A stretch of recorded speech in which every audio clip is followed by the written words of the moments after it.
Oh, eto. 4 chords lang. G, D, E minor, C. Actually, ang original nito is reggae. Pero padadaliin natin for practice purposes sa mga bago pa lang natutong mag-gitara. So we have G. Dalawang strums muna.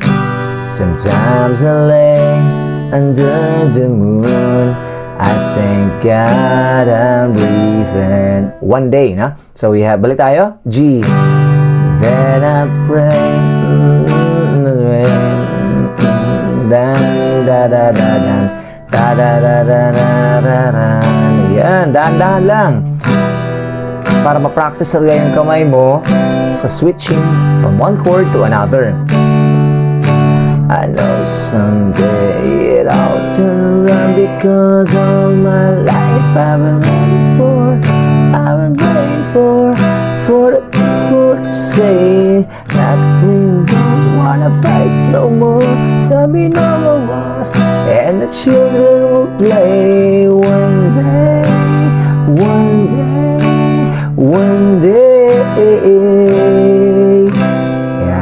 Sir, medyo boring naman yung dalawang down strums. May iba pa bang option? O, pang-beginner pa rin daw, no?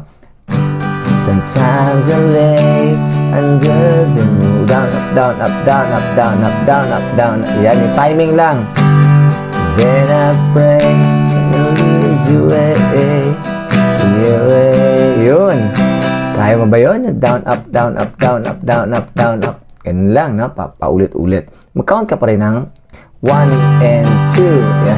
1 and 2. 1 and 2. 1 and 2. Pero of course, kung level up na talaga, bar chord talaga yan. No? The G, D, the E minor, then C. Okay? Sometimes I lay under the moon. I thank God I'm breathing. Oh, di ba? But don't worry.